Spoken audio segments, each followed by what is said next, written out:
300 pieces of content in a month are what the top 5% of entrepreneurs online are doing. Do enough posts, you'll see what's performing well. And what I would recommend is grab that post that's done well and convert that into the ad. Don't change the hook. Look at my listing. Wow, sold. Everyone give me high fives. I almost cringe and I block these agents. Put a camera in front of your face and say, hey everybody, I just sold a property, but I want to let you guys know what happened. The thing with ChatGPT and Google is, for people that still have Google reviews, I'm letting them know in time, it's not going to be as important. The game is going to be how to get these AIs to recommend your business. What are you looking for exactly? Ego has no place in personal development and growth. I'm at 50 deals a year, but I want to go to 100. I say, perfect, let's work on it. If I have a realtor that says, I did 1 or 2 deals last year, but I know I can do much more, I want help with that, I'm willing to work hard, I say, perfect, let's do that. But everything starts with discipline. And third thing, from what I know from you, someone very active on social media maybe? You'll run into these realtors that have been in the industry for so long that's like, you need to follow the referral system, you need to do cold calling. And then when you see agents crushing it and that's all you're hearing around you, and maybe you don't know many other agents that are doing the social media thing, right, you start to think this is the right way. But then when you start doing it, I've seen it happen so many times. Agents will come back to me and be like, hey, do you mind if you start holding me accountable with the social media plan? And I'm like, yes, exactly. This people have lost the ability to express themselves. And in the real estate industry in particular, there's something called agent unbecoming. And if you do something that could potentially make the industry look bad, you can get reprimanded for that. Interest rates going up and down. Tariffs. Yeah. So yeah, if I'm a buyer, what should I do? If I'm selling my property, what should I do? Sure. Because one of the things that I see buyers agents do a lot of the time is, oh, I have a potential client. Yeah, let's do a showing. Sure, let's do a showing. And then before you know it, it's 15, 20, 30 showings. And they're like, I'm wasting all my time doing showings. And I'm like, I know, but you haven't set the framework of normally what you're going to do. I tell people, if you're looking to make money off the sale of your home and you only bought it a few years ago, it's probably not the best time to sell. How do you see the market in the next few years? They didn't think about how the cities were going to build a plan to take care of this infrastructure. Where do you see KIC Realty in 5 years from now? In the next 5 years, we will be the top real estate brokerage in Canada. And I'm excited for the future, but in the next 5 years, we will have the most producing agents in Canada. We'll have offices all throughout Canada, and our stock will be at $15, not 13 cents.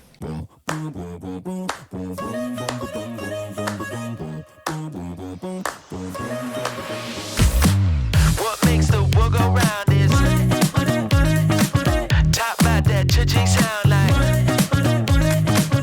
we count bills by the pound is. Welcome to another episode of the ROI Mindset Podcast, the podcast made by entrepreneurs for entrepreneurs. I am Murilo Tavares, your host, and today I have the pleasure of speaking with Davis Wallington, managing broker for British Columbia at KIC Realty. Davis brings nearly a decade of experience in real estate, leadership, and business building. We're gonna dive into his career journey, the business of real estate, and the mindset behind his success. So Davis, thank you so much for coming over. It's a pleasure to have you here. Wow, what a warm welcome, right? My man. Love to be here. I'm pumped to be here. I'm happy to go over the questions, and the biggest thing for us is adding value to the people watching. So happy to be here, and let's get it going. Lovely. So I have some few questions for you, but starting from scratch. So can you tell us a bit about yourself and where you grew up? What makes you relate with like a real estate? Sure. So, I mean, depends on how far back we want to go here. Right. But, so I grew up single mother. I think a lot of entrepreneurs come from a single mother background. One of the things that I've noticed about a lot of entrepreneurs is I like to call it almost like a trauma response. It seems like most entrepreneurs come into some sort of trauma in their life, whether it's a shitty boss, a shitty manager, or some other trauma response where they're just like, I don't want to do this anymore. I have to be my own boss. I'm not going to be able to listen to anybody else. But you can say a lot of those things happened to me growing up. But one of the things that I got super addicted to was soccer. And I'd like to say that I was blessed having an identical twin brother, because when people say to me they understand competition, they have no idea. Waking up every single day, fighting for attention from your parents, fighting for food, fighting at soccer, fighting in every little thing you can think of, competition is in my blood because of my twin brother. So it really is a blessing. But there are other twins out there that are the exact opposite, where it's almost like they're fighting for their identity. But having a twin brother was always my superpower. And so like I said, I had a single mother growing up. Father left at an early age, grew up BC housing, actually in Lob Avenue. I don't know if the cameraman's from Port Coquitlam, but this is, about a 10-minute drive from there. And this is all BC housing. It's basically everybody's on welfare. It's not the best area to grow up, but a lot of people can use this as a weakness or a strength. And for me, I grew up happy. I was like, I'm safe in terms of what I thought was safe. But one of the interesting things was where I went to high school, it was this weird mix of very wealthy people and then some of me and my buddies that grew up in welfare. So I always saw what I wanted and I didn't quite understand why I had that difference, but it's almost like I had to be a chameleon in high school. I had to be able to be very respectful. Hello, sir. How are you? Nice to meet you. Have a good day. And then I'd see my buddies and be like, hey, buddy, how are you? Like completely change my personality. And I think that's when I really started to understand that speaking, persuasion, sales, I did enjoy these things, but like I previously said, soccer was always my love. I was training 2 to 3 times a day. My teachers were letting me leave early to bus to practice. I was training twice a day. Football to Salo and Maple Ridge, little futsal, a couple pound ball, and then so everything I did was busing, SkyTrain, and I didn't know that there was any other lifestyle. And then my brother and I got offered almost a full ride to a new university in BC. It was called Quest University. We were given about $120,000 over 4 years. And then so my parents didn't go to university. And again, it was kind of like me trying to navigate everything. And so we went to university. It was good, but my brother and I received 80% of the entire scholarship money to be on the team. So we had a lot of walk-on players. It was horrible. And then so from there, I was offered a scholarship to University of Alberta, the defending champions. Again, I'm just trying to navigate, I just want to play pro. What's the best route here? I played semi-pro in Germany in Preußen Münster. It was great. Came back. I was in my early 20s. I was with the Whitecaps reserves. I was with my brother. And one day, I remember it right now. We were at his ex-girlfriend's cabin looking at each other, and we were just like, where's soccer going? We're making pennies right now. We want to take care of mom. It's our biggest priority, and we're not making the money we want to make. So we have to pivot, and we need to use our OCD addictive mentality into another area. So I had an aunt. She passed away a few years ago that was in real estate, who lives in Toronto, and she was with Royal LePage actually. And she always said to us, if you're going to do something besides soccer, don't go into real estate. And as the way it goes, we went into real estate. And then so that kind of started the journey of real estate, and that was when I was 21, 22-ish, and like most people, I got my license, but I was kind of doing other things, and I always still really liked speaking and sales, and I've always been the captain of all my soccer teams, and psychology is super important, but I don't even like the term sales. It's more like customer service. Get to know the people that you're working with, figure out if the thing that you're helping them with they even need, because a lot of the time people don't even need what they're asking for, but that's another area we can go into. But I ended up getting my real estate license, and I said, hey, success leaves clues. What did I do in soccer that made me successful? And I said, I need to be a sponge. I need to join the biggest team that I can find or that will get back to me. And I joined a massive team in Vancouver, Team Michelle Yu. She's still transacting to this day. She was like our real estate mom. And so again, this is my brother and I doing everything together. So that's amazing. We joined her team. She said, hey, I'll cover you guys' desk fees, because she saw the value in having 2 identical twins. And she could tell that we were special, and kudos to her for doing that. And then so nobody on the team was making content because everyone's scared of being in the camera. Everyone has these insecurities. I look fat. I sound stupid. I'm not saying the right thing. Realtors in particular want to be super polished, and it's ridiculous. We're not polished all the time. We're humans. We make mistakes. We say things that sometimes we think back on and go, whew, shouldn't have said that. But my brother and I, we joined her team. We were a sponge doing over 100 deals a year. And then in time, we realized that, hey, just like the evolution of soccer, when there's no more value from having a certain coach, you got to pivot. So we said, hey, let's start the Wallington group. We absolutely crushed it for years. And then we said, what's the next step of real estate? Once you do a few hundred deals, it's you kind of know what's going to come up. Sure, you can get into commercial real estate. Sure, there's property management, strata management. There's other things you can do. But the managing broker license was that final thing that I needed to be able to run a brokerage. So my brother and I, again, we said, let's do this together. We'll still keep running our team, but let's get our managing broker licenses. So we did that. This was almost 4 years ago. And then he passed the exam a month before I did. Look at that. And then so he was looking for different roles online. He found a company called Orca. He met with Peter and Michael, amazing owners of Orca. And and then they gave him the role, and they were like, hey, you're a new managing broker, but we're building up the trading side of real estate. And they already had 1,000 property management doors.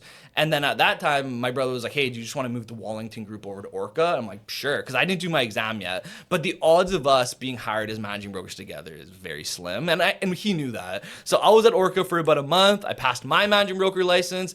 And then that's when I approached one of the biggest Royal LePages in the Fraser Valley. I saw that they were hiring. I applied. I spoke to the owners. It was fantastic. I got my job there. And again, it's like, be a sponge. Learn what I don't know about the management side.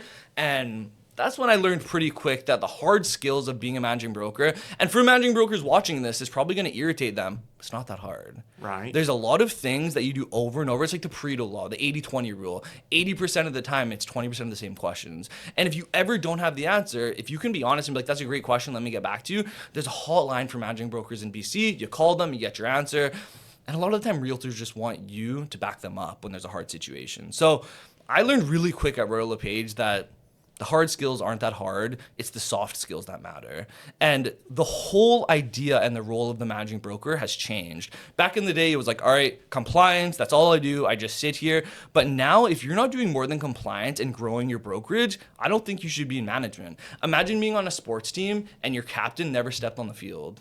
You'd be like, what are you doing? Like, are you doing things by example? Are you giving us guidance? Like, and nowadays, I would say 90% of the managing brokers, 95% of the managing brokers that I know don't even have an Instagram account, don't have a Facebook account, aren't on TikTok. And with the way that everything is evolving, you have to be able to understand how to market yourself. Attention is everything. You know this better than everybody. You help realtors. This is your thing. If you're not getting attention, you're going to die. I remember when Blockbuster was around. Blockbusters are never going to end. And then Netflix first started by doing like a DVD submission. People laughed at it. They were putting DVDs in the mail, sending it back to Netflix. It wasn't a very good business strategy, but nobody saw what was coming. And then now you think of Blockbuster and you're like, wow, I can't believe that place is around. I saw a VHS place the other day and I was like, ooh, I almost want to make a video of this. So it's the same thing with these brick and mortar. And again, this is my opinion. If people disagree, that's fantastic. We have the Canadian Constitution for a reason. It's freedom of expression. You're allowed to disagree with me and we should be able to have a conversation about that. But in my opinion, the brick and mortar style brokerage has basically died. It's too expensive for the space. Realtors aren't coming into the office enough. And for the ones that are, it's the same 10, 15 people. And it's because a lot of the time they're a Gen X or they're a baby boomer. But in a few years, when millennials are 35 to 50, we're all gonna be saying, why are you calling me? When someone calls me and I don't know who it is, straight to voicemail, I respond saying, hi there, sorry I'm in a meeting. Please leave me a detailed text of who this is and I'll get back to you as soon as I can.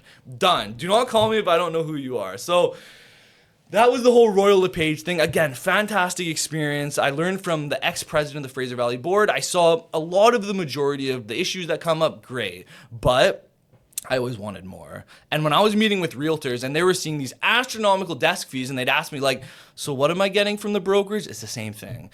Training, what about lead gen? Oh, we have a cool CRM that can help you. But at the end of the day, everything is still about attention in social media. And if you don't know how to be different on social media, if you're a realtor right now and all you're doing is posting, look at my listing, wow, sold, everyone give me high fives, I almost cringe and I block these agents because they're not doing it the right way. I tell an agent, I sold a property the other day and I saw them post something online and I said, next time, instead of just posting sold, put a camera in front of your face and say, hey, everybody, I just sold a property, but I want to let you guys know what happened.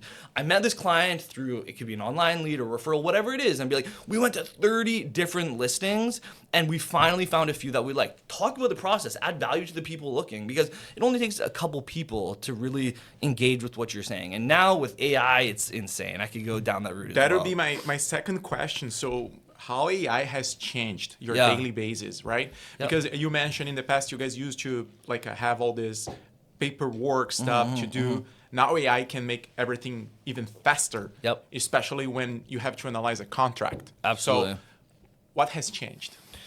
So with regards to AI, there's still many nuances in a contract of purchase and sale, a CPS, because every buyer is in a different situation. Sometimes they need to sell their home. Sometimes the completion dates are different. So there's a few tools that you can use out there where you still have to answer 5 to 10 different questions to help get that CPS made for you. But then again, let's say you're helping a buyer and you make an offer, you've added all the terms you want. Terms is another thing that differ between brokerages. So if you have a brokerage that works with a really, really, really good lawyer, they can get you pretty basic terms to add to a contract that are going to protect your agents, but you'll find terms are different a lot of the time. So sometimes when I get a CPS to review from, there's a few different brokerages out there, I know that my agent's going to have to review it because there's normally mistakes in it. And I see other brokerages stealing our terms because our terms are so good. So they'll just copy and paste our terms and then adjust the things that need to change, like completion dates, possession dates. But it's very hard for AI right now to completely erase a CPS because I've been trying to find ways. I've been trying to use ChatGPT, Clyde, a lot of programs that code for you. It's called vibe coding now. And there's this huge thing about vibe coding where there was a conference last month in Las Vegas, and it's for people that don't know how to code, but they're creating apps using things like ChatGPT and Clyde, and they're making millions of dollars and they have no idea how to code. Yeah. So these software engineers are like, geez, like they're very frustrated. They look at vibe coding as an issue because I went on ChatGPT the other day. I said, I'm going to name something called CASIClauses.com. And I said, okay. And I said, I want you to create me a website that looks similar to this. Sent him a website. And I said, I want a realtor to be able to punch in any single term that they're thinking about using. And then I want KIC Clause to be able to use all the terms that I've inputted and give that to them. And then you can just copy paste, go back to your CPS. So it's something I'm working on right now. And I mean, vibe coding is all about being creative. So in terms of AI, we're almost there, but we're not completely. You still need a little bit of problem solving. And yeah, that's kind of where we're at with that. Right. I think it's the experience that a ChatGPT cannot cover. Exactly. Right? Yeah. At least for a while. Let's see in the future. Yeah. Yeah. Like I tell everybody as well, AI is only as responsive as the inputs that you put into it. You can't just say, write me a YouTube script. It'll write you the most boring YouTube script. But if I say, I love the way that Kane Calloway makes his YouTube videos. I want you to use a Trey Parker, the creator of South Park, writing strategy for the YouTube video with a but and therefore writing strategy. Write me a script that will be 5 minutes long. It will write me and include a hook that will keep people engaged. It will write me the best script. But again, if I speak like this the whole time and go like this, hello everybody, people are gonna be like, like you still need to be somebody that's personable. Yeah. And everybody thinks that they should be in front of a camera when they shouldn't. Everybody has different strengths. I'm not the best listener. I know that. I try my best when people are talking to go, yeah, and I need to make notes. And sometimes I need to go like this so I don't talk. I go like that because I need to listen to people. What you're saying is really interesting because I will give you a piece of advice. What I've been seeing, searches on Google are decreasing. It means people understood that they can ask questions to ChatGPT, and the output is usually better than asking anything to Google. Yeah, absolutely. Right? So, and ChatGPT, I'm giving an example, ChatGPT, but can be any AI, right, that you might use for research. So AI has their own way to verify if your content is good or not, even if your content has been created by another AI or not, right? So there are many tags that you cannot see connected to your text, connected to your content, that tells another AI that your content was created by AI. It means you have no authority because all these search engines behind the scenes running behind the AIs, they are actually looking for some very original and unique kind of content, right? So if you're not getting ready to stand out in this AI era, not using as a consumer, using as to generate content, real content, so you have no authority on the internet. Yeah. So exactly like you said, has to be personalized. Has to actually show who you are. And if you can express, now is $1 million advice, your opinion, because ChatGPT cannot have their own opinion. So if you can express your opinion in the content you're generating, AI will tag you as an authority in a topic, right? Yeah. I'm not judging what kind of opinion you have, but you must put your opinion in place so all the AI search engines will understand that you are an authority in a certain topic. Absolutely. That's $1 million advice. Yeah. So, one of my main jobs right now, main challenges that I have is literally make my clients stand out based on customized and extremely personalized content, right? Yeah, it's interesting you say that. So one of the things that I've coined for the last ever since Team Michelle U is digital door knocking. So Right. this is what I train all my agents on, and I have entrepreneurs that hire me on a monthly basis to teach them this digital door knocking strategy because, well, let's go back to what you said about ChatGPT. Fully agree with you there.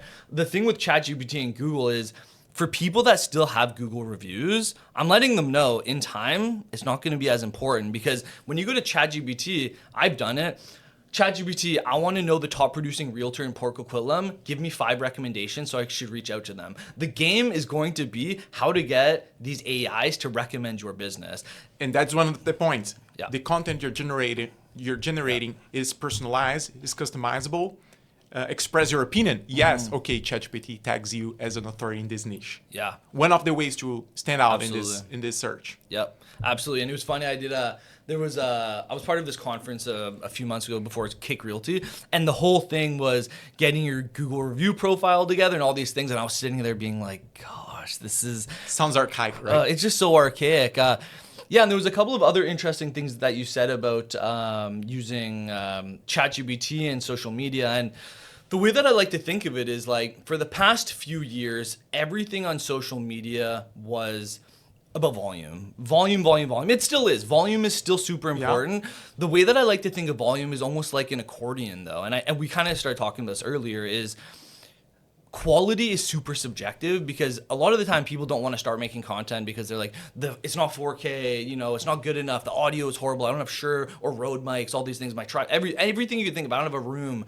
But the thing is, it doesn't matter what you think quality is, it's about what your audience thinks because your audience will give you feedback. Agreed. And so the reason why I like volume as a metric, like I said, the accordion strategy is when you make so much volume, the metrics you get back starts to tell you what type of content you're making is good. So if you only do 5 posts in 30 days, that's not enough volume of content to know what's working. So what I say is, well, let me ask you, how many pieces of content do you think the top 5% of social media entrepreneurs are making in a month? What's a guess that you think? A month, at least 30 posts per month, one a day. 300. Look at that. 300 pieces of content in a month are what the top 5% of entrepreneurs online are doing. And this fires me up because I'm like, I am not doing, but that includes like tweets, stories, That's what I'm shorts. saying. Not just about posts, right? Exactly. They explore many other social medias. Yeah, exactly. And so, and this also kind of goes back to when people are like, all right, well, I wanna make content. I wanna be in front of a camera. And what I do is I say, before we get to that step, imagine I woke you up at 4 a.m. and I said, hey, we have to make some type of content right now.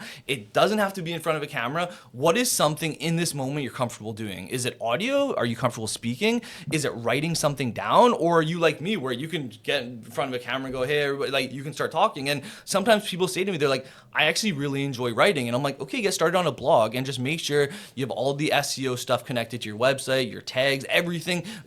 Become a master of that. You don't need to master every different social media platform right now. And then once you start doing this for 1 to 2 years consistently, let's start playing around with other platforms because like anything, you've been through success in your life as well. Things take time. It's like if I said to you right now, all right, your teeth aren't white, you have to start brushing your teeth. Your teeth aren't gonna get white in 5 days. It's gonna take a few months at least. So I tell people like social media, it's the same thing. Like you have to build the reps and then eventually in enough time, you're gonna be like, all right, I'm getting that experience, I'm getting better at it. Consistency is the key. 100%. Right?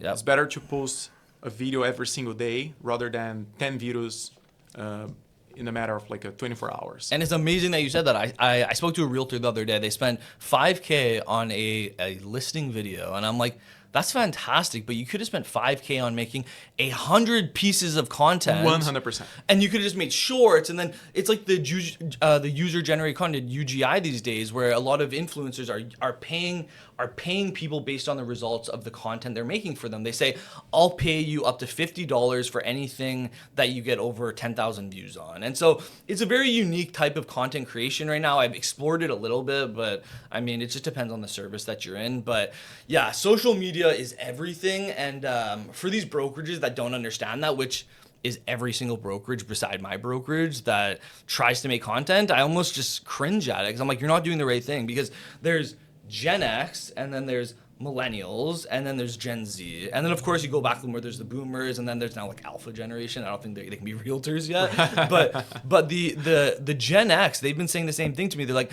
I want to get more comfortable making content. Can you help me? But then you have Gen Z. They're making so much content, but it's all the wrong things. Right. So it's funny, you have these two types of generations that are like, they want to do the same thing, but they are both struggling with it. And like anything, you need to do something called deliberate practice. You need to find somebody that can, I'll give you an example. So Ken Shamrock used to be in the UFC, one of the best mixed martial artists. So he was one of those people that he understood that you can't just become the best at something by doing 10,000 hours. And there was a book written about it too. You hear the 10,000 hour rule, right? Become a master, 10,000 hours.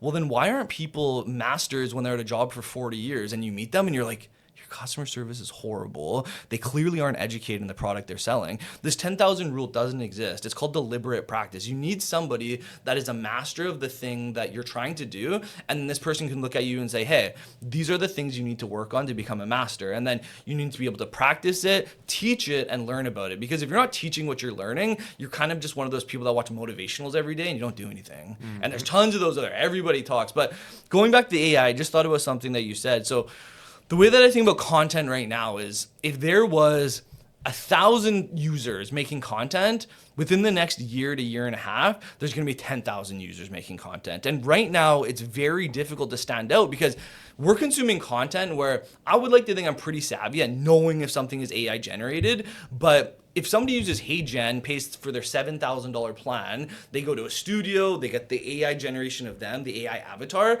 There's a few videos where I'm like, that's really, really good. I've created the HeyGen user. It's like a $700 AI avatar, but you can still kind of tell my teeth were like wonky and like, and the voice was like, yes, I will buy. It wasn't robotic. It was robotic still. So that's not quite there, but there's some AI that's really, really great. And so the one thing that entrepreneurs need, not even just real estate, anything, is they need to find a way to get their name out there in this huge ocean of content that's coming. But then the second thing is they need to find a way to keep those people interested in their content together. And whether that's creating a Discord group or an Instagram channel or having, a Telegram group or an email newsletter. Because if somebody likes your content, like, oh, I like this guy, they like it. Maybe they don't subscribe to you, but they like it or something. You need to continuously being like, hey, if you like this content, like we're trying to build a family here, come join now, because in a year and a half, there's going to be so much content, it's going to be hard to stand out. I imagine.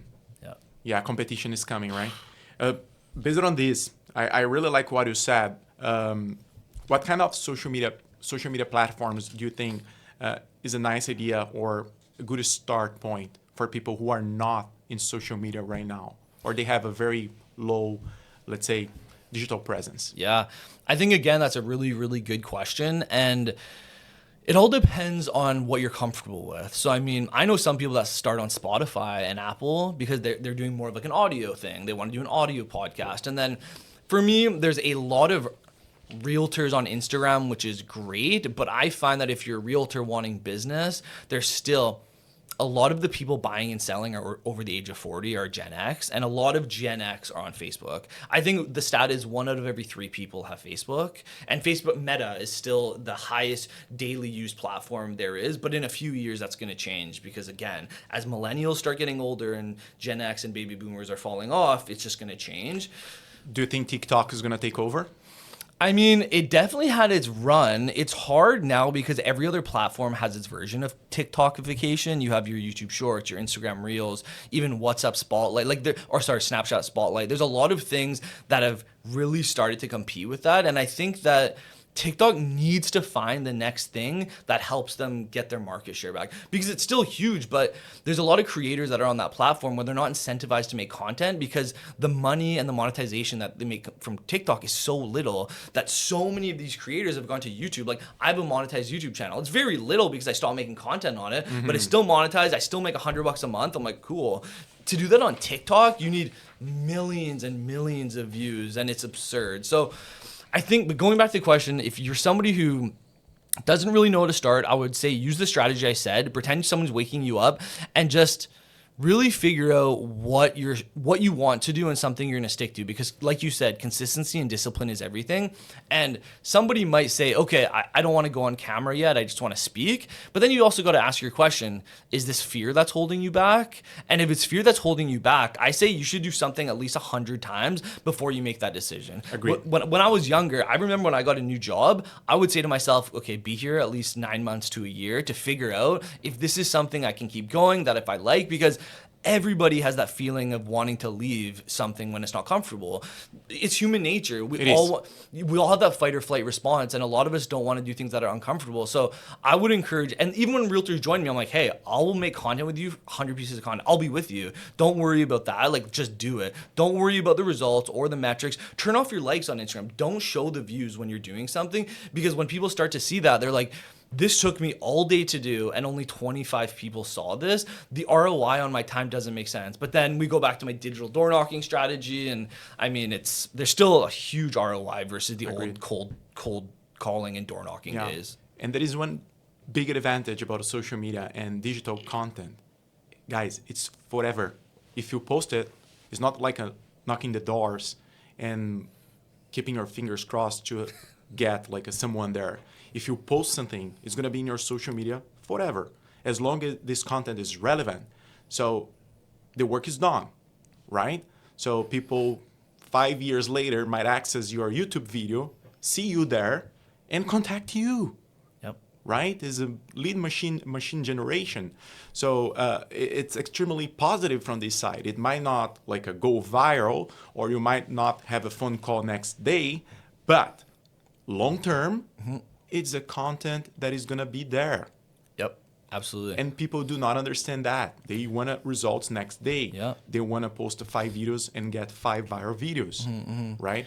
It's funny you say that as well, because I like to also think of social media as like, imagine being able to pick up a basketball today and potentially play in the NBA. That's it. what social media is like. Agreed. And one thing I tell everybody, I'm like, yeah, even if there's a 0.5%, 1% chance that you make a piece of content that goes viral and you get millions and millions of views from it, like, again, we can't control that. The algorithms are updated. We try our best to beat the algorithms. People are spending millions of dollars trying to beat these algorithms daily. But I remember back in the day, the Ocean Breeze skateboarder guy. Do you remember that?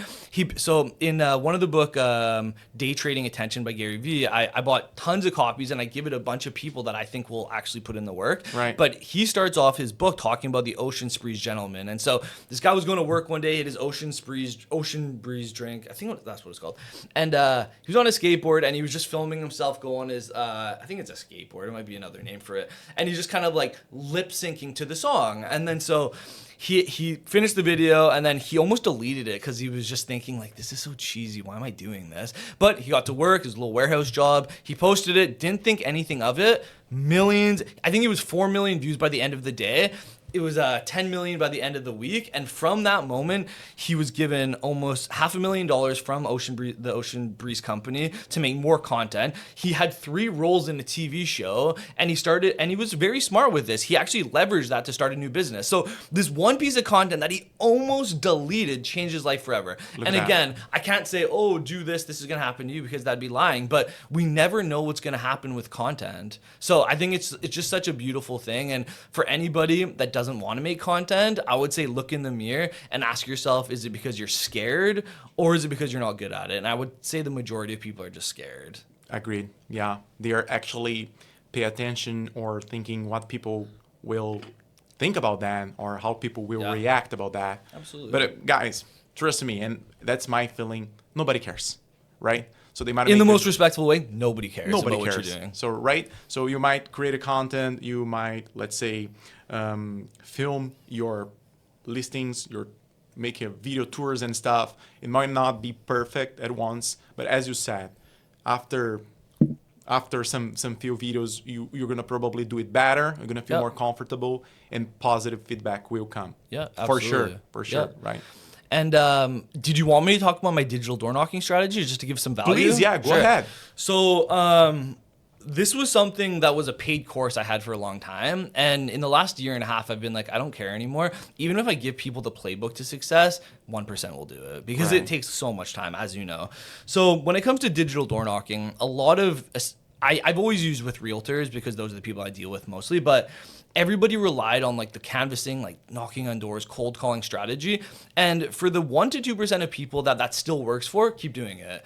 If it's successful, don't change it. I'm not saying only this or that, it's this and that. So for anybody who's cold calling and it's working for you, just keep doing it. That's fine. If you don't want to make content and you're making 30 to 40 deals a year, I would say you could probably do another 30 on top of that. But if you're fine like that, you don't have an energy or the want to get better, okay, don't do it. But when it comes to digital door knocking, the thing that people need to realize, and the same thing with canvassing, is you have to pick an area and you have to work that area. So the first thing that I do when it comes to digital door knocking is, I grew up in Port Coquitlam. So one of the first things I'll do is I'll go on Instagram and I will go to the city of Port Coquitlam Instagram page. Gotcha. Because most of the time when people are following a city account, it's not going to be somebody from India or China. Like, it's mainly people that want to be, they're local people that want to be updated and informed about what's going on. So what I want people to do is follow 20 to 30 people every day, 3 different times in the day.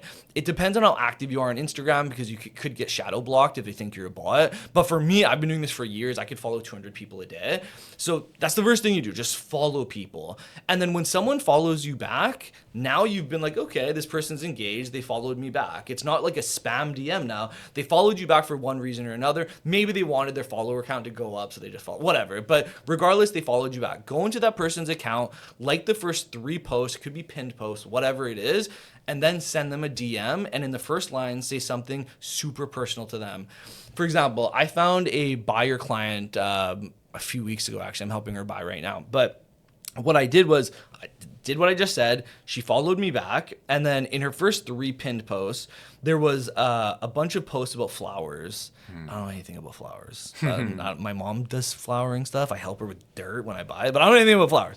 And so I didn't use ChatGPT or anything either. I just said, wow, you have such a beautiful garden. I wish I had this skill set. How long did it take you to do this? And it's important you always end with a question, because it'll get them to respond. Right. And then I asked her this. I liked those 3 posts. Nothing came from it. A few days later, she's like, wow, nobody has ever asked me about her garden. And you can see in her post, there's a few likes. No one's commenting or anything like that. And then she's like, blah, blah, blah, went on this big thing. And I was like, cool, that's awesome. Like, good for you having something that you're passionate about. And then I didn't even get into my spiel yet about who I am or what I represent. And she just said, I do have a random question for you. I see that you're a realtor and a manager. I'm getting it, situated. I don't want to go too much personal stuff, but I'm looking for a place to buy. Is there any general info you can give to me? And I said, absolutely. Let me give you some info. Are you from Poco? And she's like, I live in Coquitlam, moving back to Poco. And I'm like, in my backyard, right? But this is the first thing I would tell people to do. Follow people in your city account every day. When they follow you back, send them a personalized DM. If you want, you can use ChatGPT to write it up, but it just turns a little bit robotic, and you want to be personal about it. And even if you're, responding to 5 to 10 people every day, it adds up over time. Imagine you were making 5 to 10 new physical connections every day. It's almost impossible to do that by knocking on doors. It's awkward too. Like, when someone knocks on my door, I'm like, leave. Like, what are you doing here? Especially nowadays. Or calling, I'm like, please don't call me. Like, it's just super weird. But with digital door knocking, it's a soft touch that adds up over time. So that would be the first thing. The second thing I would recommend is going to your search bar. And for me, I just go #Vancouver. And I go to the most recent posts in Vancouver. And every day I make it a habit of commenting on 20 posts. And again, it comes back to making people feel like almost like a celebrity, because you'll see somebody take a photo of something. Maybe it could be the food they're eating, anything. And a lot of the time, these people have 0 comments. They have nothing. Maybe they're passionate about commenting. And something I focus on is that I don't really do too much commenting on like commercial stuff, just because I'm trying to be personal with actual people. But now that I'm recruiting realtors, I am doing that. But make a comment on their post. You don't even need to follow them yet. Just like the post and make a meaningful comment on the post. Again, when you leave with a question, they're gonna respond, because they engage. And they're like, whoa, like, they're commenting on my post. If somebody has hundreds of comments, like, yeah, sure, you can make a comment, but the only way you're going to stand out is if you're very opinionated, almost controversial, and then you get pushed to the comments. But that's a different strategy. But doing these 2 things alone every single day, this is what I really call digital door knocking. It's making those soft touches every day. And I did that for years with my brother in the Wallington group. We did over 50 to 70 deals a year. Look at that. And again, I wasn't even spending much money on advertising. I run Facebook ads because it's always been successful for me, but it's very little of the money I spend on that. But this is what I would recommend, not even realtors, everybody. If you're a lawyer, if you're looking for recruiting in any way, just do this. You'll get results. But again, discipline is everything. You have to keep doing it. Agreed. And when someone says to me, yeah, but why don't I knock on doors for a few hours every day? To knock on 80 doors, it's going to take you a few hours and you're just exhausted by the end of it. And at the last brokerage I had 10 agents who followed this strategy. They absolutely crushed it. Some of them don't follow it and they don't do well and they find excuses not to do it. And I'm like, okay, you don't want to do it. I'm not going to hold your hand. If you don't want to do this, don't do it. But don't complain that you're not making money then. Fantastic.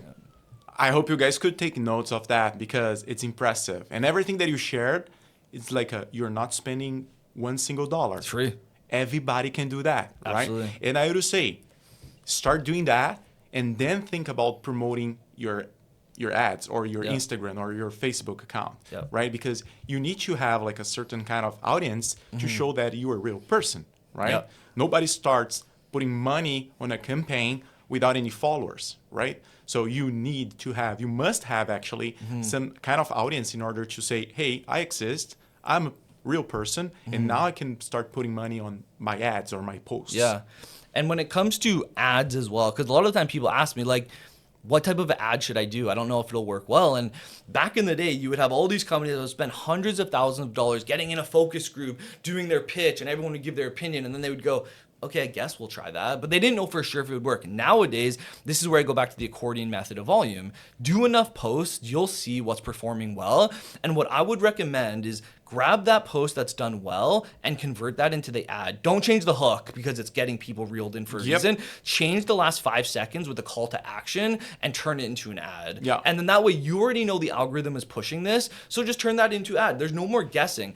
And it's funny, the biggest companies in the world, the multi-million and billion-dollar companies, 95% of them still aren't doing this. They're spending millions of dollars on these commercials instead of doing ads like this and hitting the right demographic. So I'm really passionate about this, but I'm really passionate about realtors succeeding when they do this.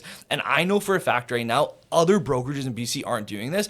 And maybe this is going to sound cocky, but sometimes when realtors ask me, like, besides everything you're saying, like the rev share, stock options, which is amazing, it's part of the wealth model. You need passive income to join KIC Realty. But they ask, like, what other value proposition does KIC Realty have? And I say, me. That would be my second question, or maybe, related to this topic. So what sets KIC Realty apart from other real estate brokerages in BC? Yeah. So you are literally letting us know all your, let's say, your main secret sauce. So like what people can expect, what make you guys different? Yeah. So I think that that's a very important question. And before anybody starts, they need to ask that, like, what is the value proposition that we're actually leading with? Do we believe in that? Are they things that we think there's a need for? And so I'm fortunate that the founders of KIC Realty, and again, I don't really want to use names of other brokerages too much, but they were original managers and leaders of some of the biggest cloud-based brokerages in the world now. And so they made a lot of money from these brokerages and the stock options that started at basically penny shares of like 10 cents to where it exploded to $18 per share, where they went on the stock exchange and all these things. And that was great. But eventually there became a point where these cloud-based brokerages are American. So it gets very difficult when you're closing deals and you're waiting for head office and conveyancing to approve deals and pay you out commission-wise when they're not connected to Canada. Or they come out with a new training program, but it's for the NAR, National Association of Realtors in the US. They don't understand the Canadian market, and it's very frustrating. So there are a couple of huge cloud-based brokerages right now, but we are, as far as I know, the only Canadian-made brokerage that is cloud-based with stock options and rev share. And as you know, the whole Canada USA thing right now is super. People are opinionated on it, but regardless of what you think, we are, as far as I know, the only Canadian-based brokerage that are doing the rev share options, the stock options, and the growth that we've had in the last year across Canada. We're almost up to 200 agents right now, is unlike any other brokerage out there. And so my role is to start building up the BC side. And so when I talk to agents who are part of these other cloud-based brokerages, a lot of the things that made them want to join those brokerages were the stock options because of that passive income. And But the thing they didn't know is, people say this all the time, you don't know what you don't know. You just look at it, you go, oh, that's cool. But then over time, you're like, there's the problems there. And so I got some feedback from an agent the other day. He's like, I joined this company because of the passive income from the stock options. I love that idea. Same as the recruiting. When I bring someone in, whenever they do a deal, I get a percentage of their money. That's great. The biggest problem there is a lot of these companies that have done well, that are American, they're already capped out at the highest they're going to get stock wise. So for the people that joined, like the two founders of my company, when they joined these cloud-based brokerages, the stocks were so low that they literally 200x'd everything they had. So they got multi-millions of dollars. It's better than any kind of commission. Exactly. And so a lot of these agents that are joining these other American cloud-based brokerages are like, ooh, cool stocks, but they don't realize that stock is going nowhere. You might as well, buy Bitcoin and hope it 2x's or 3x's, which is still fine. But again, I wish I bought Bitcoin 10 years ago, 15 years ago. I want the 100x, the 200x. Agreed. And so that would be one of the biggest value propositions that we have. Again, myself, the understanding I have of social media is unlike any other, not even just manager, realtor that I know. I started 2 online businesses with my twin brother. We got into NFT space, launched some NFTs. We've done a lot of very interesting things that involve digital marketing. So I understand that space very, very well. Agreed. Yeah. And everybody that joins like your realty, they will get your knowledge. They will keep in touch with you. They will learn how to manage social media and stuff. Yeah. And one of the other things that I hear the most, and again, from hundreds of recruiting interviews with different agents, is a lot of new agents will ask the same thing, like, how much are desk fees? Will you guys give me leads? And nowadays, what I like to do is I like to ask questions that aren't cookie cutter. One of the things I like to ask a realtor is, what's an opinion you have about something that is controversial? And a lot of the time, I'll see them be like, and they don't know what to say, but it shows me that they're not willing to almost speak their mind. And to be different in real estate, you have to have that ability to respectfully say, hey, this is my opinion. Not everyone's going to agree with this. For example, I got asked this, and it's exactly how I feel. It's controversial, again, and I have family members that will go, come on. They'll shake their head at this. But I believe that every mental health issue, not every, a majority of mental health issues could be resolved with proper sleep, proper nutrition, and proper exercise. If those 3 things are being solved, a majority of people with mental health issues will start getting better.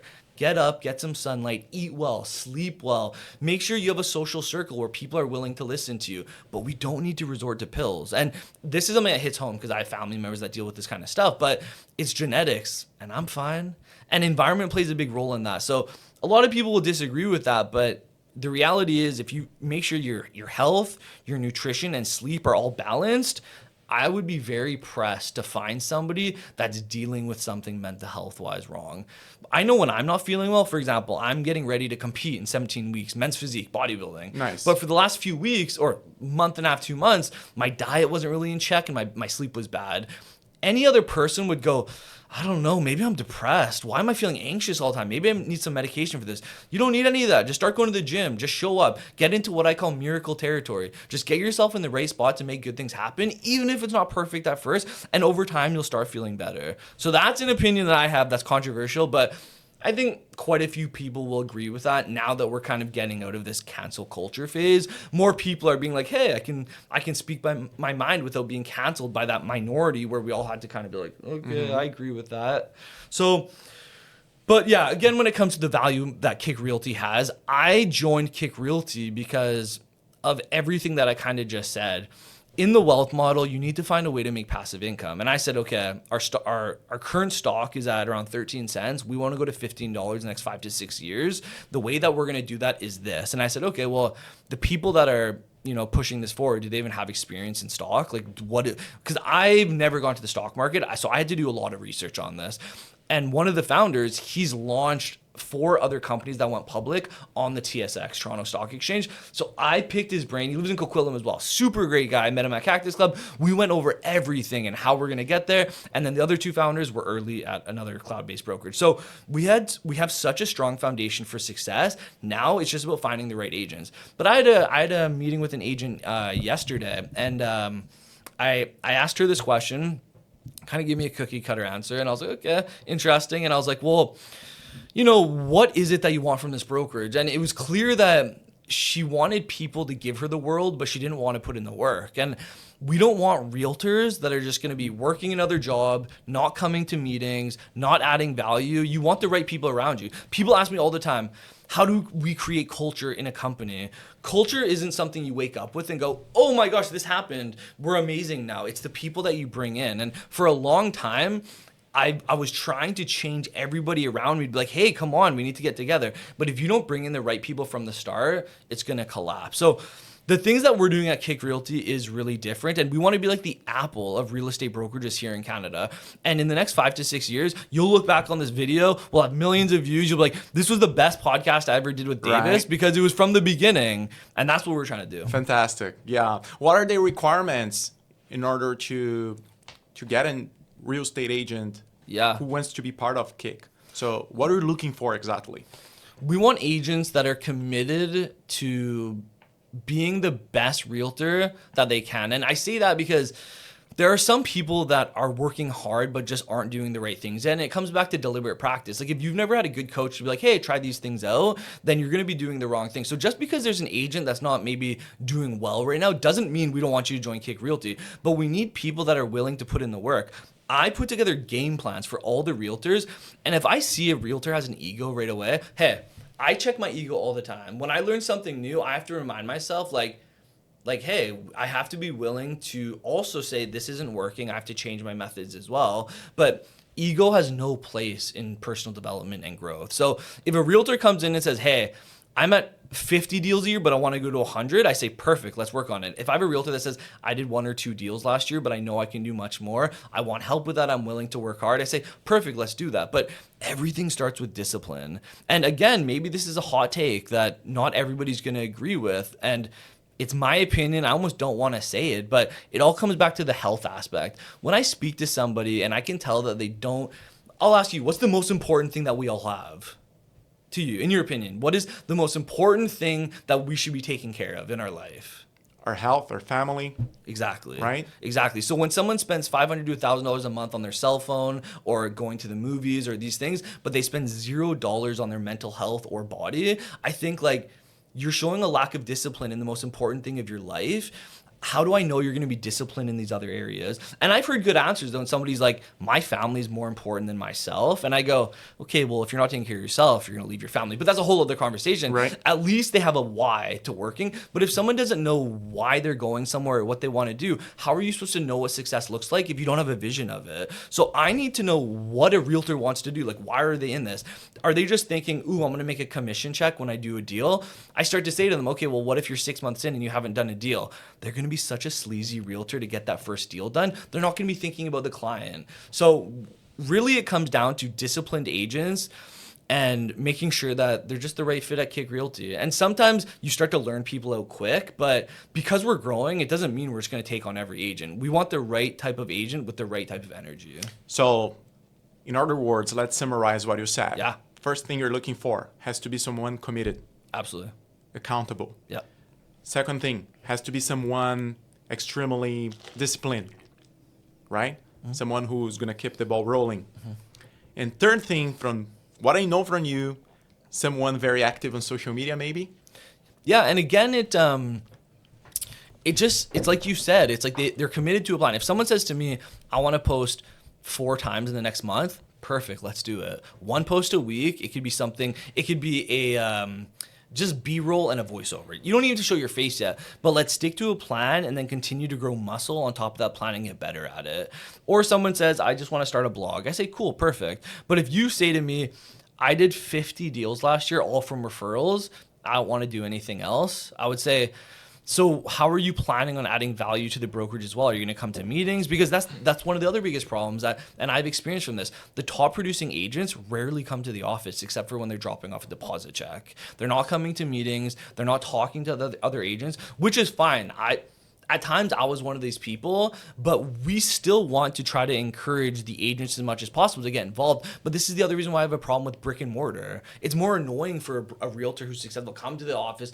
2 or 3 times a week where you can literally just sign online and say, hey guys, talk about whatever you're going to talk about. And it's actually a lot more scalable to have 2 to 3 meetings every day online versus 2 to 3 meetings every day in a brokerage. I agree. Some people are so far away, they just can't, it's not realistic. And I think COVID really pushed people into that mentality of like, maybe we can live a world where we're online a little bit more. And the argument again from Gen X and baby boomers is like, when you're with people, the energy is so much better. And I have to remind them that it's not this or that. It's this and that. You need to find a way to make it better. We have an office as well in Vancouver. It's not used as often, but I love meeting people like yourself and still talking. But for us to meet every day like this doesn't make sense. But for us to jump on a call 15 minutes online so I can see your face, something like that, it's a lot more practical. Agreed.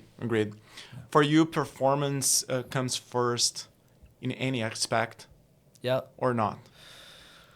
I think that if you have a game plan, and again, somebody has taught you that game plan, how to get results, and you're not getting results, that's when I have to question if you're actually committed. Because everybody says, I'm hungry, I want to succeed, but then you ask what they're doing and they're not doing the right things. So for me, success is definitely an indicator of what you're doing. But then again, it depends on how you define success. Is that money? Are you a good father at home? Is that your success? It all depends on what values you have. But for me, hard work and discipline are the 2 things that I like to see. Yeah, that's my question actually. If you have a high performance realtor versus another one that it's not as good as the first one, Yep. but extremely, let's say, discipline. Yep. Which one, or the second one, works better, let's say, as a team member, Yep. helping others, for example? Which one is the best fit for you? I would take the number 2 every day, because even if this agent's doing 50 deals a year, maybe it'll take 3 years, but this agent will do 100 deals a year because they're continuously looking to get better. That's not to say every single brokerage you need a leader, because I'm a leader. And at times I'm not the best manager because I don't want to micromanage everybody. And I understand my weaknesses. Even though I review contracts because I take my time with them, I've always liked having an assistant to help with that as well, because the ROI on my time is I should be in front of a camera. I should be recruiting. If you're not recruiting for your business, you're not doing the right thing. People make businesses. And as an owner, as a founder, your full-time job should be recruiting. And if you're still an active realtor and you're still trying to make money on the side, I don't think you're doing your job as a leader and the founder of a company. But I would take that person willing to put in the work every day over a realtor stuck at 50 deals who has such a big ego that's not willing to work any harder. 100%. I see. And do not like get involved as a team, right? Exactly. 'Cause Yep. I think a lot like in real estate is about like working as a team. Yep. Despite of the fact some of them they prefer to work in a very like a individual way. Yep. If you can build up a team, Yeah. right? Yeah. You can make your team extremely strong, and, Yeah. and they can work in order to promote the Yeah. brokerage and in order to promote themselves, and Yeah. they make it work as an entire ecosystem, Yeah. right? Which I think is the key. Yeah, absolutely. And so the other thing about KIC Realty that's again exciting, the whole Canadian thing is the big differentiator that I don't know anybody else, but we do have something called rev share as well. And it's a recruiting thing where when you bring an agent, There you go. so when you bring on an agent, it's a very simple desk fee. It's an 80-20 split. We have some incentives going on right now, but when that 20% goes to the brokerage, a percentage of that goes to the person that recruited you. Amazing. And then from that person, let's say I recruited you and you recruited someone else. When you do a deal, your 20% goes to the brokerage. I get a percentage of that, but when he does a deal, I also get a percentage of Look it, at that. but it's smaller. So I can only make money off of the 5 people you recruited. It doesn't go on forever. But then let's say I recruit him. I get money off the 5 people that he recruits, but then it stops. These other virtual brokerages, that line never stops. And so you have influencers who get their real estate license and all they do is recruit.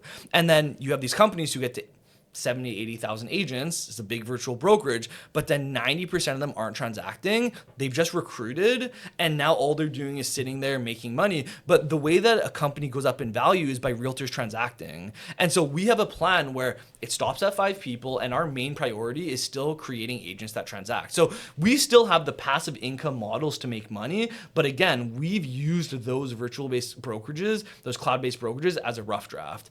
I remember there was a saying that my brother brother used to say to me that used to trigger me. He'd be like, "You're like the rough draft. I'm the final masterpiece. I'm older than him." I'm like, "Oh gosh." But really, I mean, there's in ways you don't have to reinvent the wheel. Again, like we were talking about earlier, see a model where there's something there and then reinvent it. The 2 companies that I made online with my brother, we saw a model that worked and we're like, we can do that better. So we made it better. Great. So it's yeah, I mean, these are just some more aspects of KIC Realty, but everything is about culture for me. Meeting at Cactus Club, having drinks with the team once a month, being yourself, not so cookie cutter. And then again, when people make content, I know you get a feeling after you make content, you're proud of yourself. You're like, wow, even if you made 1,000 videos like me, you're still like, I feel good. I feel productive. Something good. This feels good.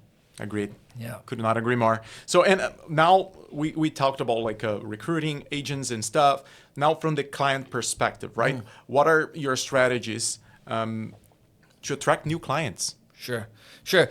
In terms of the digital door knocking strategy, that's definitely one of them. We're still in a people-based business, but getting these people is attracting them online. That's how everything starts now.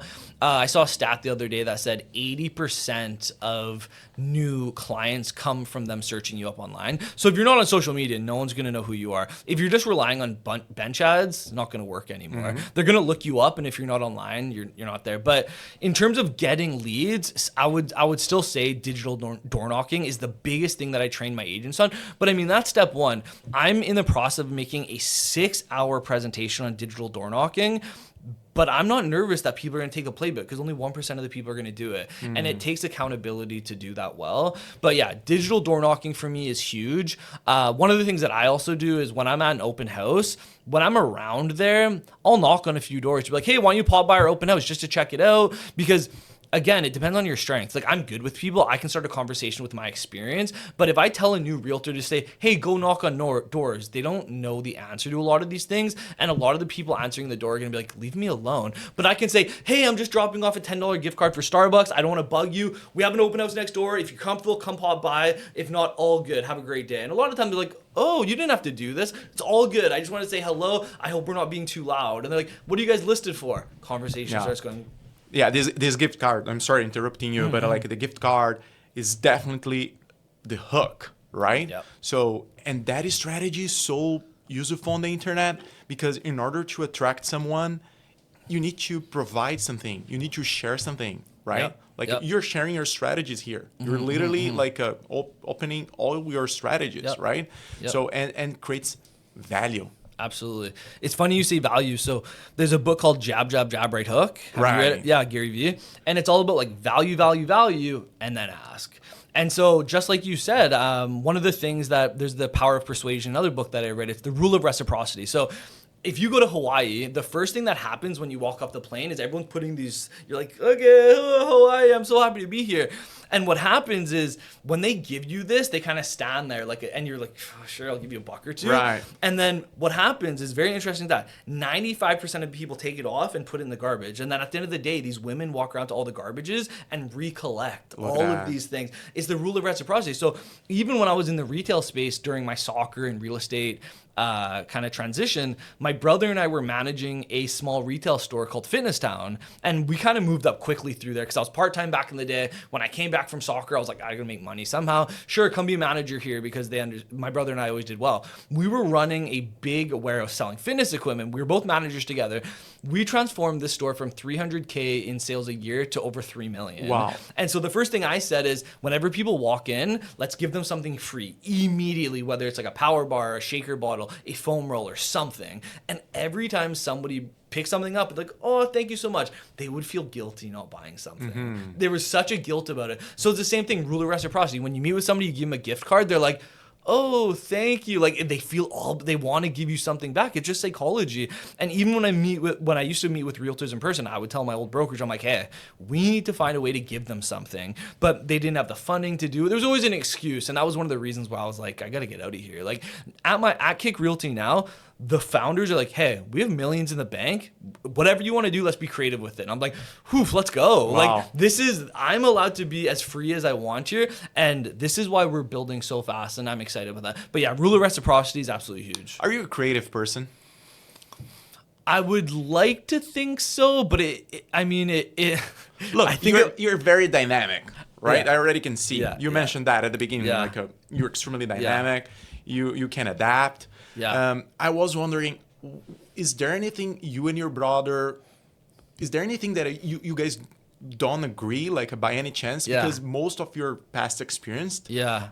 experiences, your brother was like beside you. Yeah. So Yeah, we when you asked me about creativity, when my dad was still around when I was younger, he was nervous that we were too athletic, too much jocks. So he used to bring us to our Mary Hill Elementary in Poco, actually. Right. And we would have to draw the mountains. Because he was like, I want you guys to have a creative element to you guys. I don't want you guys just to be super like sports and just turn into, one of those guys that just don't care about anything else. But I think that in terms of creativity, like I do love generating new ideas. I love evaluating what works, but I would say I'm more of a strategist than a creative. Right. I like to see something that works and go, how could we do that as well? Because like I said, success leaves clues. I don't think I need to spend a week thinking about this idea that may or may not work. I'd rather use something that I see has worked and then maybe tweak it a little bit. I have thousands of real estate videos that have gone viral on Instagram that I just save and I'm like, I'm gonna recreate this. And everything I do to recreate it, I'll see a video that include a husband and wife and I'll send it to my girlfriend like, hey, let's do this video. Like there's so I would say it's a good question, and I would say that I'm a little bit more of a strategist than a creative. But in terms of my brother and I, because we've done everything together, we communicate. really, That's how we communicate. Okay. I'll tell him an idea that's amazing, and he's devil's advocate just because I said it. He'll try and think of every little thing that's wrong with it. When he joined Orca, the first thing I said to him was, they don't have any realtors there. They don't have a managing broker that can train you. Like, how are you going to get better at this? Nobody's there to teach you. And he's like, I know, but think about the opportunity. Like, it's the way that we get better. And so sometimes we leave the conversation like frustrated, but then it gives us something to reflect on. So again, having a twin brother is like a superpower.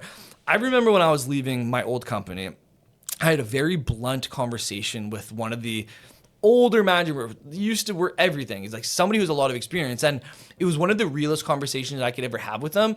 And I asked him, I said, besides recruiting, who else is holding you accountable to do other things? He got so offended that he almost walked out of the room. Wow. Because he didn't know how to have hard conversations where people challenge his belief.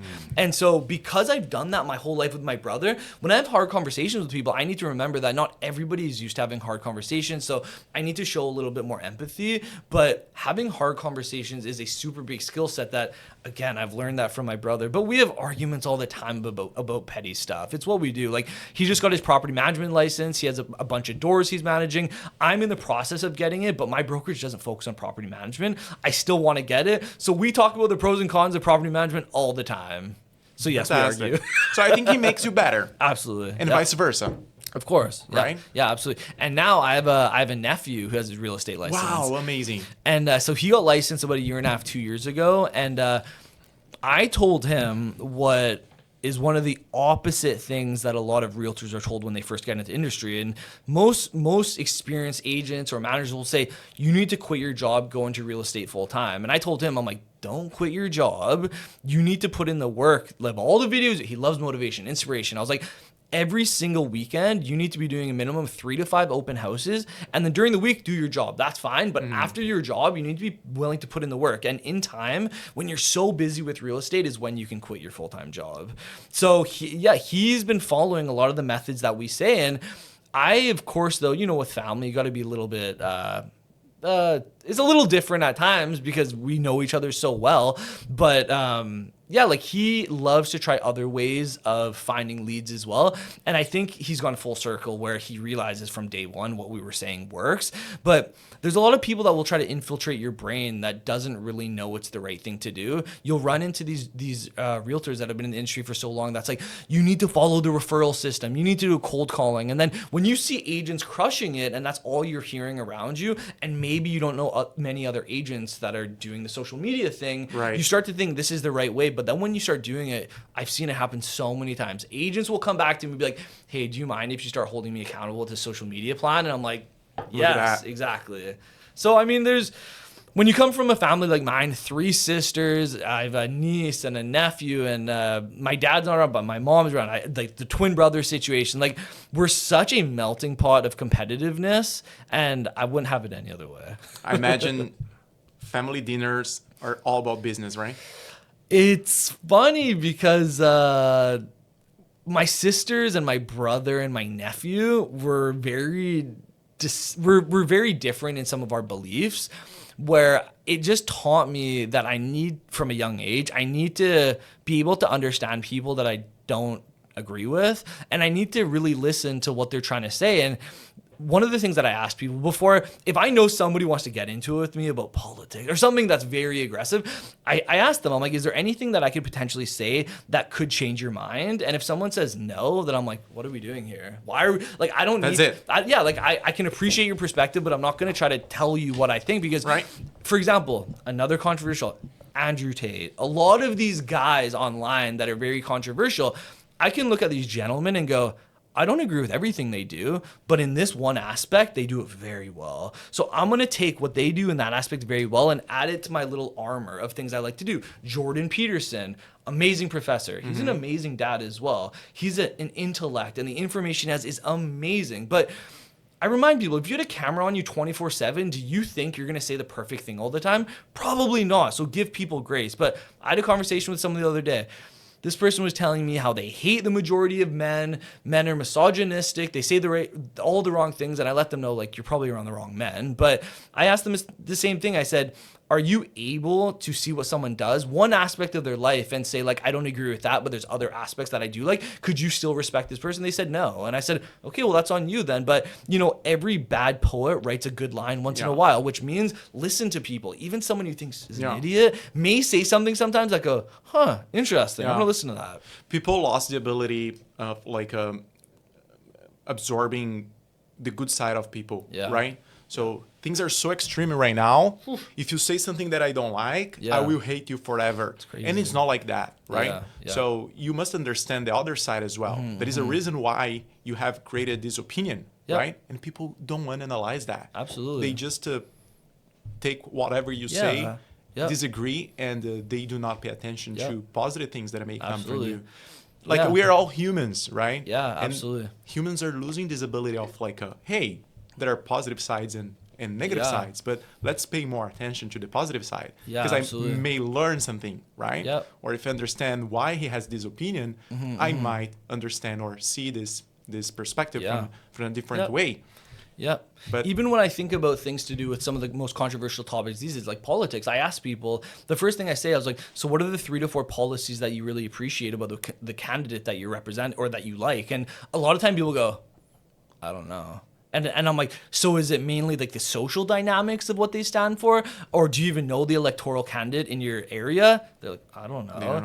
And I'm like, okay, well, that's when you really have to start looking in the mirror and being like, why am I voting for these people if I don't even know their policies? Because policy is what makes a country go round. The key. It's not just social. Right. Because when I think of the policies that I appreciate, I'm actually pretty much on both sides.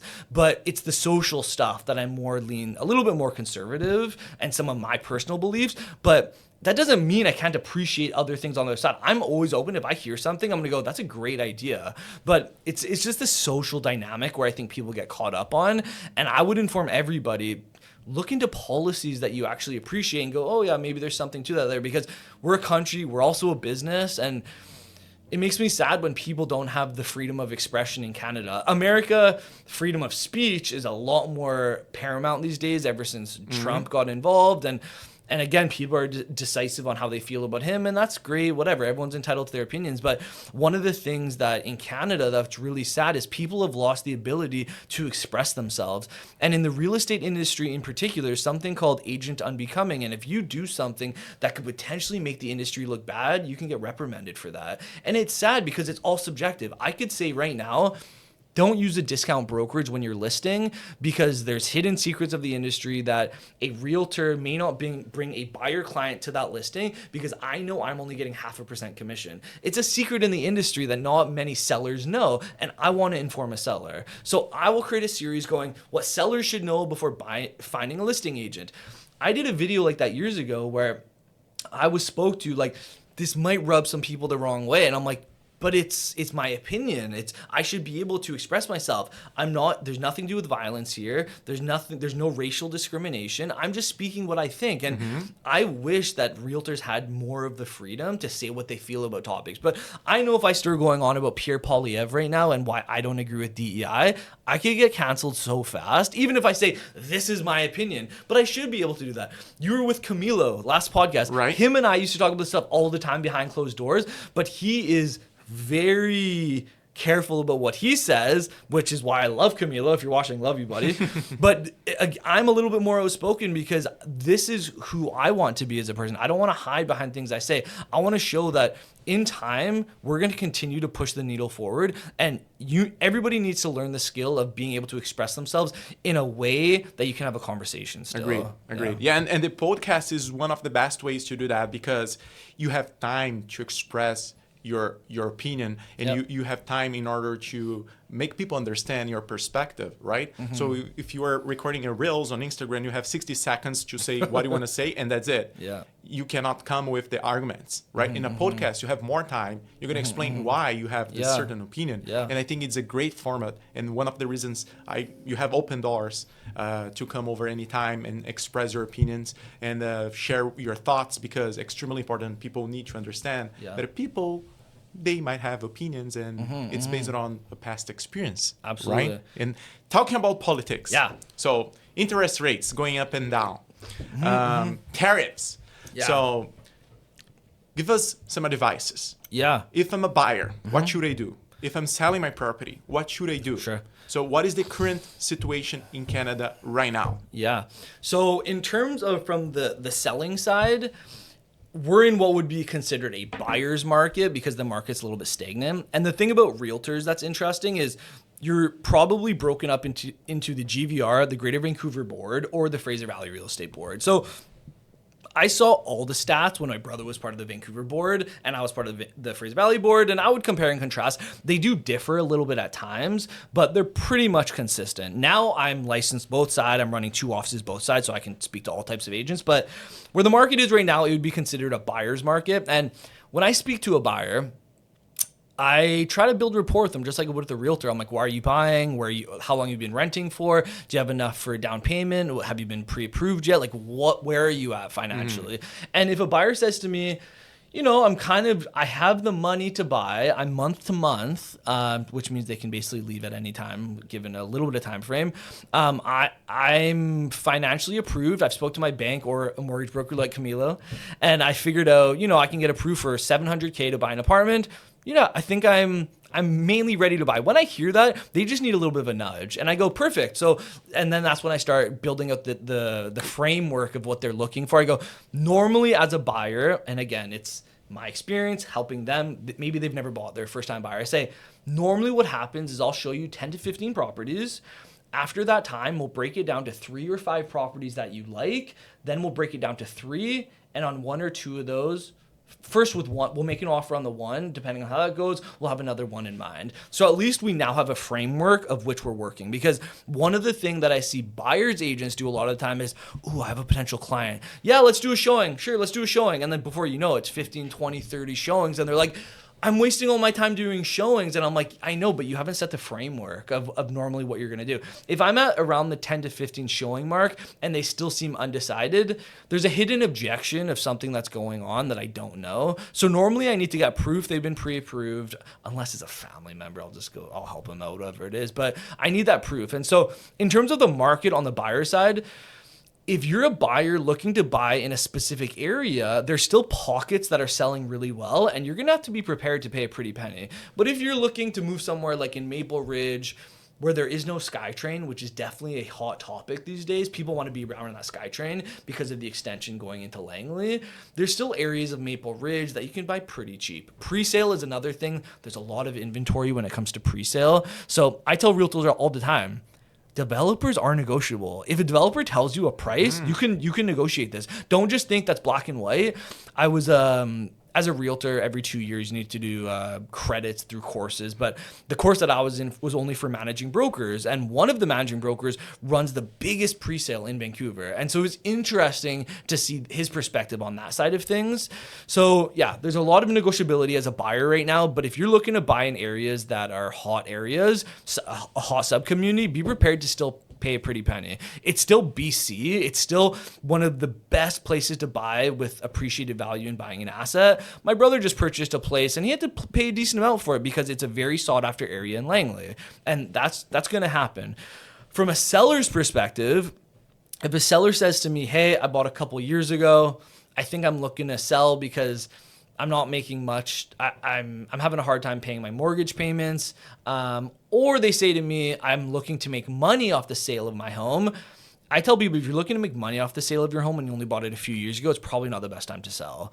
First off, if you're buying and selling within a 5-year period, you're not always going to make money. Even though real estate is an amazing investment, I tell sellers or buyers all the time, like, this needs to be a long-term investment. 10 years, sure, you can sell, but 3 to 5 years, look at the last few years. If you bought a couple years ago, you would have bought at top of the market. I was, the sellers that I have right now, it's the same conversation. Before I list with them, I say, hey, we need to put a plan together where if you are looking to sell, you need to understand that the market is going to tell us what it's willing to pay for your property. I can give you the best data in the world, and maybe it's wrong, but we need to put a plan together that puts ego to the side and says, hey, we're willing to make price adjustments until this sells. And if a seller says to me, do you mind starting on the high side? I say, absolutely. If we can put a game plan together where you're willing to drop the price. But if a seller says to me, hey, I'm looking to make money on this property right now, and I see that they bought it for, 1.1 a couple years ago, and right now the average list price that's selling is around 1.05, 1.1, I'm going to let them know the odds of you making money on this property right now is probably not the best. So I would suggest waiting for tariffs. And, interest rates are relatively stable, but it's the tariffs right now that are making people a little bit worried still. I say, just wait it out, see how the market responds, and then put it on the market. But right now, I'm going to waste my time spending $5,000 or $6,000 on staging the property, getting a designer in here, making sure I have people in here doing showings. When at the end of the day, a buyer, because it's buyer's market, they're going to make an offer at 1. We're going to negotiate down to 1.04. You're going to be annoyed that you even did this, so just wait it out. So again, it just depends on the situation of the person. If you need to sell and you're in a hot area, again, it all depends on the data. Fantastic. Yeah. We've been seeing like the new government administration creating some new kind of benefits and some kind of let's say losing up some rules here and there in order to make the supply and demand be more balanced. So how do you see the market in the next few years? Well, I think the whole supply and demand thing is always going to be something we struggle with.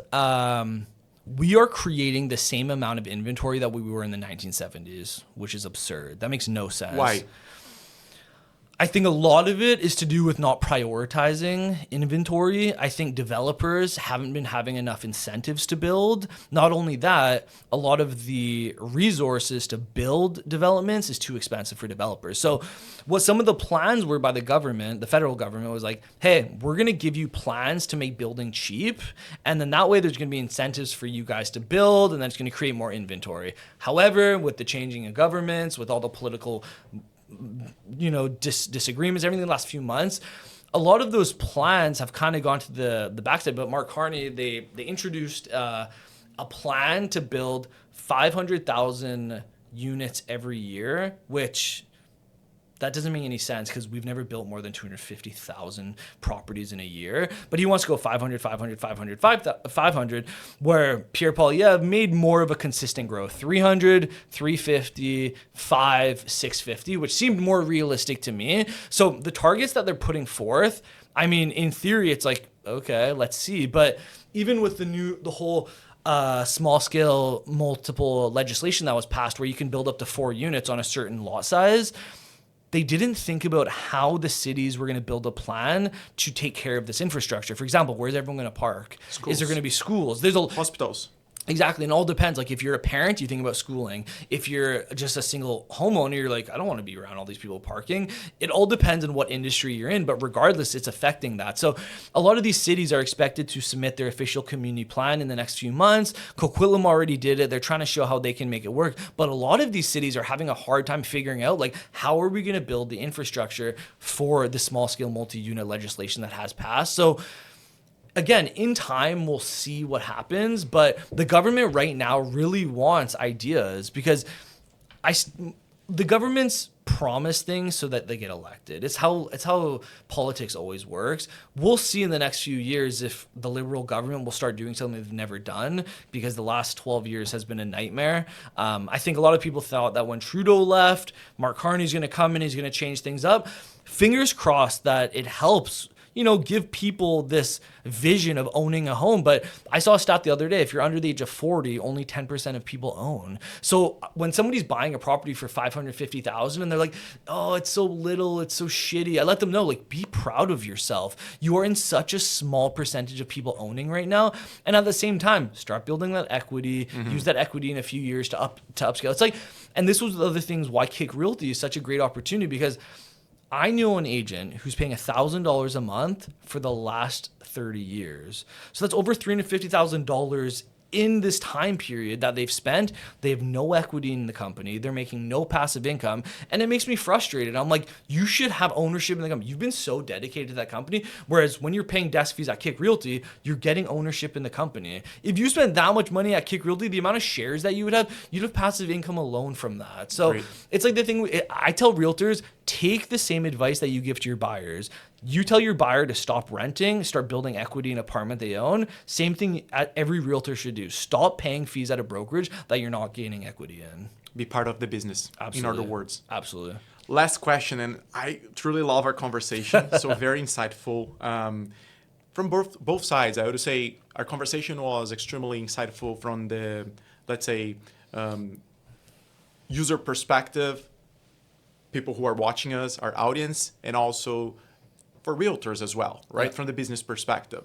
So my last question is, where do you see KIC Realty in 5 years from now? In the next 5 years, we will be the top real estate brokerage in Canada. Simple as that. Period. Yeah. And the plan is in place, and Yeah. you're The plan is chasing the dream. the plan is in place. Everything is in motion. It's just finding the right people now. And my track record has always been being the best. So I don't expect anything less. And I can't do everything on my own, and we have the people in place to help us get there. And I'm excited for the future. But in the next 5 years, we will have the most producing agents in Canada. We'll have offices all throughout Canada, and our stock will be at $15, not 13 cents. Fantastic. That being said, Davis, thank you so much. Yes, I really appreciate our time. Yes. Great conversation. Extremely smart person. Business with business perspective, right? So stay tuned. If you guys would like to follow us, you're gonna see Davis' social medias in the description below. I appreciate that. Have a great time. Thank you. Thank you, guys.